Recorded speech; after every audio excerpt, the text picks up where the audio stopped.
Samajwadi party के वरिष्ठ नेता अखिलेश कटियार जी आज हमारे साथ हैं। सर, मेरा पहला सवाल आपसे, सर किसान कई दिनों से सड़क पर है, आखिर सरकार उन्हें समझा क्यों नहीं पा रही? उन्हें क्या लगता है किसान बिल में ऐसा क्या है कि आने वाले समय में उनका नुकसान हो सकता है? ये अब तक के 70 साल की आज़ादी का ये सबसे बड़ा किसान मूवमेंट है और भारत सरकार ने बहुत बड़ा हमला, डकैती किसानों के अधिकारों और हकों पे डाली है। मैं बहुत बधाई देता हूं पंजाब और हरियाणा के और देश के पूरे उन किसान भाइयों को जिस आंदोलन में उनके साथ हैं। और लोकतंत्र की हमने एक ही परिभाषा सुनी थी कि जनता का राज जनता के द्वारा जनता के लिए, और पूरे भारत में सबसे बड़ी आजादी है किसानों की। जब लाखों की तादाद में इस कड़ाके की सर्दी में अपने घरों से बाहर बैठ के अपने हक और अधिकारों के लिए रोड पे आंदोलन करने को मजबूर है किसान, लेकिन सत्ता के मदमस्त में चूर नरेंद्र दामोदर दास मोदी जी पता नहीं किस खुमारी में है कि उन्हें ये आम जनता की आवाज सुनाई नहीं दे रही। सर, किसानों का सबसे बड़ा डर है एमएसपी, और सरकार का कहना है कि कानून में ऐसा कुछ नहीं है कि जिससे एमएसपी खत्म हो जाएगी, लेकिन फिर भी सरकार इतने असमंजस में क्यों है? सरकार ने एक बिल पास किया है कि आप अपना उत्पाद कहीं पे भी बेचें और कितने में भी बेचें। बेचता किसान है, खरीदता व्यापारी है। ये कानून दिखता है किसानों के लिए, कहीं भी ले जाके बेचो। अरे गांव का जो किसान होता है त्रिशला जी, वो 25-50 किलोमीटर दूर मंडी में भी ले जाके बेचने में सहज महसूस नहीं करता खुद को, क्योंकि उससे इस बात का डर है कि अपने घर से मंडी में अगर हम अपना अनाज लेके गए, अपनी फसल लेके गए, वहां नहीं बिका तो आने जाने का भाड़ा वाहन का कहां से भरेंगे? आप कहते हो कहीं भी ले जाकर दिल्ली मुंबई करेंगे। आज इस देश में 80-85% जो किसान है वो 10 बीघा जमीन से नीचे का है। कहां लेके जाएगा भाई? कौन सी बात कर रहे हो आप? कहां बैठ के कानून बनाते हो आप? कौन कानून बना रहा है ये, जिससे अपने देश के किसानों की असली हालात नहीं पता है? कहीं भी ले जाके बेचो और कितने में भी बेचो। ये किसान के लिए कानून है या ये कानून व्यापारी के लिए है? क्योंकि जब किसान बेचेगा कितने में भी, तो उसमें छुपी है ये बात कि कितने में भी खरीदो, कितने में बेचो नहीं, कितने में भी खरीदो।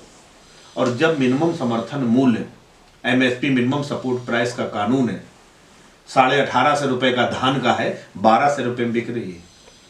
1960 रुपए में गेहूं बिकता है, मिनिमम समर्थन मूल्य 1400 रुपए में गेहूं नहीं बिक रहा है। सरकार की आंखों पर पट्टी बंधी हुई, उन्हें दिखाई नहीं दे रहा है, दलाली चल रही है खुलेआम। आप हक अधिकारों की बात कर रहे हो किसानों की, ये बिल्कुल बेबुनियादी बात है। ये खेती और किसानी भी पूंजीपतियों को दे देने पे तुले हैं मोदी जी, उसी के लिए ये काम कर रहे हैं। सर, किसानों की अनदेखी कहीं ना कहीं सरकार के साथ साथ देश के लिए भी भारी पड़ रहा है। सीमा पे तैनात सिपाही, बड़े बड़े 5 स्टार होटलों में बैठे उद्योगपति कहीं ना कहीं किसानों के दम पे ही जीवित है आज, फिर भी उनकी अनदेखी, ऐसा क्यों सर? समाजवादी एक नारा लगाते थे, पहले संपन्नता तब शौकीनी। आज 65-70 करोड़ लोग इस देश में भूखे, उनको पौष्टिक भोजन नहीं मिलता, लेकिन यहां पे 2-2, 4-4 करोड़ की गाड़ियां भारत में बिकती हैं। गांधी कांग्रेस हो या आरएसएस की भाजपा, ये दोनों दल भारत को गलत रास्ते पे लेके गए। हमें भारत को पहले संपन्न राष्ट्र बनाना था, तब इसे शौकीनियत के रास्ते पे डालना था। हम संपन्न नहीं हो सके, हम अपने पैरों पे खड़े नहीं हो सके। इस देश को विलास कुछ उद्योगपतियों ने, कुछ पूंजीपतियों ने और उनके गुलाम कुछ नेताओं ने भारत को गलत रास्ते पे ले जाके खड़ा कर दिया, जिसका आज ये परिणाम भुगतना पड़ रहा है कि लाखों लाख किसान रोड पे खड़ा है। कभी ईवीएम की बात करता है, कहीं लोकतंत्र पे डकैती पड़ती है, किसानों के हकों पे डकैती पड़ती है, और शासक तानाशाह की तरह व्यवहार कर रहा है। सर कुछ लोग किसान को देशद्रोही बता रहे हैं, ये कह रहे हैं कि बड़ी बड़ी महंगी गाड़ियों से आकर किसान आंदोलन कर रहे हैं। क्या सर ये देश के अन्नदाता का अपमान नहीं है? 70 साल देश बदल चुका है। आज बाहर से लोग आके पढ़ाई लिखाई करके भी खेती करना चाहते हैं।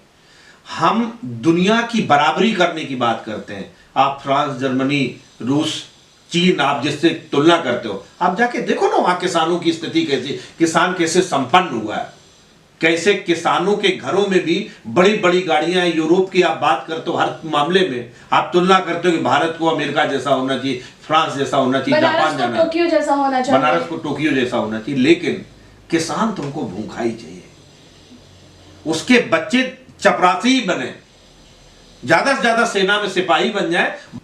आपको इस तबके को, ये जो बड़ी आबादी है, बड़ा समूह है, जो कमेरा है, जो मेहनत कश है, वो उपभोग की ही चीज बना रहे, इस तरीके की व्यवस्था चाहते हैं। वो लोग जो इस तरीके की मानसिकता रखते हैं, उन लोगों का ये बयान है कि इस तरीके के लोग हैं लंबी लंबी गाड़ियों पे, वो लोग समर्थक भी हो सकते हैं। और अगर किसानों के बच्चे आज कुछ बेहतर जगह पे पहुंच गए हैं और अपने माँ बाप के आंदोलन में अपने माँ बाप के साथ कंधे से कंधा मिलाकर उनके साथ खड़े होने की बात करते हैं, तो तुमको किसान नहीं लगते। मैं खुद किसान हूं, मैंने खुद किसानी की है। आज आप कहेंगे आप ऐसे हो गए, मैंने धान रोपी है, मैंने बैलों से हल जोता है, मैंने बेड़ी डाल के खेत सींचे हैं, तो मैं किसान नहीं हूं। आप कह दोगे कि आप भी किसान नहीं हो। ये वो लोग हैं जो बेसिकली शोषक मानसिकता के लोग हैं, जो इस देश में किसानों की तरक्की पे और उनकी संपन्नता उन्हें रास नहीं आती है। सर तो क्या भारत एक सिर्फ किताबों में कृषि प्रधान देश बन के रह गया है? चाहे सरकार राज्य की हो चाहे केंद्र की हो, किसानों की हालत जस के तस है। मुख्यमंत्री के सिर्फ चेहरे बदलते, किसानों के हालात में तो सर कोई बदलाव नहीं आता। ऐसा कब तक होगा और सर क्यों, कब तक चलता रहेगा ये? बड़ा गंभीर सवाल है ये। देश में जिन लोगों ने शासन किया वो बेसिकली दरअसल ये मेहनत से नफरत करने वाले लोग थे। जिन लोगों ने मानसिक श्रम को बहुत श्रेष्ठ और शारीरिक श्रम को निकृष्ट बना के रखा, उन लोगों के उस जो मानसिकता के लोग थे, सत्ता का संचालन उन लोगों ने किया।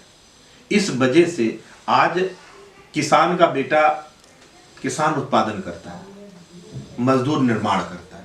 दुनिया में उत्पादन और निर्माण से ही कोई भी राष्ट्र संपन्न और एक संपन्न राष्ट्र बनता है, एक इज्जत मिलती है उस राष्ट्र को। लेकिन यहाँ पे चाहे उत्पादन का काम करने वाला हो, चाहे निर्माण का काम करने वाला हो, उसे आप गंदी नजर से देखते हैं। आपको चाहिए, यहाँ का जो ब्यूरोक्रेट्स है उसको चाहिए कि वो एक आदमी उसकी अटैची लेके चले, सूटकेस लेके चले, वो अपने हाथ उसका लूला हो जाएगा अगर अपना लेके चल देगा। उसको कार की सीट खोलने के लिए ना, और खिड़की, वो ड्राइवर उतर के बंदर की तरह कूद के आता है, फिर खोलता है, तब वो उसमें बैठता है। वो अपनी खिड़की खोलने में भी उसे तकलीफ है। लिफ्ट में जाएगा तो उसे एक अटेंडेंट चाहिए जो लिफ्ट उसकी दबाए, पानी वहीं रखा रहेगा, गर्म पानी वो डाल के देगा, तब वो पिएगा। ये लोग नियम बनाएंगे मेहनत कश लोगों के लिए, जो मेहनत से इतनी नफरत करते हैं। गलत लोगों के हाथ में सत्ता गई है, इसलिए नीतियां गलत बनी है। इसलिए दुनिया का सबसे सुंदर मुल्क आज इस हालात पे खड़ा है कि दुनिया के सामने कहते हैं हमें कोरोना हो गया तो मदद दे दीजिए, मुझे ये बीमारी हो गई थी मदद दे दीजिए। ये गलत नीतियों का, सत्ता में बैठे गलत लोगों का के कारण ये देश आज इस जगह पे खड़ा है। तो सर आपको क्या लगता है, हमारे देश के किसान जो मासूम कौम कहे जाते हैं, अपने मेहनत के दम पे पूरे देश का पेट भरते हैं, उनके साथ अन्याय हो रहा है, क्या सरकार को बात करनी चाहिए उनसे आके? बात ही अकेले नहीं करनी चाहिए, उनके सामने हाथ जोड़ के माफी मांगनी चाहिए, अपने गुनाह बोलना चाहिए, हमसे गुनाह हुआ है, हमने गलत तरीके से आपके हकों को लूटने का, उनको आप लोगों के ऊपर पूंजीपतियों को बिठाने का जो हम लोगों ने प्रयास किया था, आप लोग खड़े हुए हैं, मैं माफी मांगता हूं। और ये जो गलत कानून है इसे हटाए और ये साथ में कानून बना के दें कि मिनिमम समर्थन मूल्य से नीचे अगर कोई भी किसानी का उत्पाद खरीदा जाएगा तो उस खरीदार को हम जेल में डालने का काम करें। समाजवादी पार्टी ने जब सत्ता में तो उन्होंने नहरों का पानी फ्री करने का काम किया था माननीय नेताजी ने, सरकारी ट्यूबवेल का पानी फ्री करने का काम किया माननीय अखिलेश जी ने। हम किसान को एक फायदे का काम बनाने के लिए काम करेंगे। वर्तमान में तो खेती बुरी हाल चल रही है। कोई 50 बीघे का किसान भी अपने बच्चे को अच्छे स्कूल में पढ़ा नहीं सकता। अगर बड़ी बीमारी हो जाए तो उसका इलाज नहीं करा सकता, उनका मरना निश्चित है। हम लोग इस पे सटीक काम कर रहे हैं। और जो सबसे महत्वपूर्ण बात, 70 साल में किसानी पे जो आपने बात रखी, इस पे गौर करने की बात है कि अगर आप 50 साल पहले जाएं, 50 साल पहले जो कृषि उत्पाद थे और जो मिल उत्पाद है, इनमें फर्क देखिए। 2.5 बोरा हम गेहूं बेचते थे 50 साल पहले, तो हम 1 तोला सोना खरीद लेते थे। आज 35 बोरा हम गेहूं बेचते हैं तो 1 तोला सोना आता है। क्या महंगाई सिर्फ सोने पे आई, गेहूं पे नहीं आई? ये खाद है, डीजल है, पेट्रोल है, सीमेंट है, सरिया है, ये सब चीजें, जो कीटनाशक है, बीज है, ये सब 300 गुना महंगे। जो 1 रुपए की सामान था वो 300 रुपए में बिक रहा है। और गेहूं और धान और जो कृषि उत्पाद है वो 1 रुपए का वो 30 रुपए में बिक रहा है। तो 170 गुने के फर्क में पिसा जा रहा है किसान। किसान की बदहाली का जो राज है, वो जो 50 सालों में, 70 सालों में जो महंगाई बढ़ी, वो कृषि उत्पाद भी अगर उसी अनुपात में बढ़ जाते तो गेहूं आज 20 से 25 हजार रुपए कुंटल होता। तो किसान आज इस हाल में नहीं होता, किसान भी संपन्न होता। हम समाजवादी कृषि नीति को लाके आने वाले वक्त में उत्तर प्रदेश में किसानी के खुशहाली का रास्ता अखिलेश यादव जी के नेतृत्व। सर, कहीं ना कहीं देखा, जो बिल्किस डारी जो भी किसानों के आंदोलन में आ गई हैं, उनको फिर धर्म से जोड़ दिया गया, उन्हें शाहीन बाग के उससे जोड़ दिया। कहाँ तक ये सही है? आखिर वो भी तो एक किसान महिला है, उसी खानदान से अगर वो आई तो क्यों उनका नाम धर्म के नाम से जोड़ दिया गया? आखिर ये क्या है? क्यों इतने बुरे तरीके से किसानों को ट्रीट किया जा रहा है?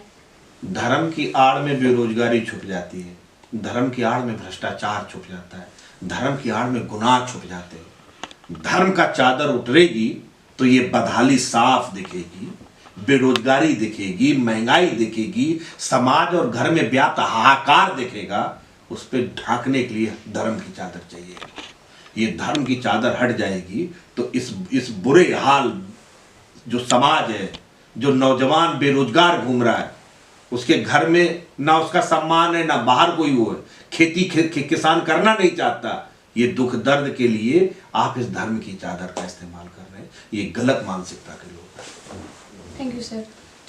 तो यह थे अखिलेश कटियार सर, जिन्होंने बहुत बेबाकी से किसान आंदोलन पे अपनी बात की। साथ ही उन्होंने ये भी कहा कि हमें धर्म को बीच में नहीं लाना चाहिए। आगे और भी ऐसे लोगों से मुलाकात होगी। तब तक हमारा चैनल देखते रहे फुटकर और सब्सक्राइब करना ना भूलें। नमस्कार।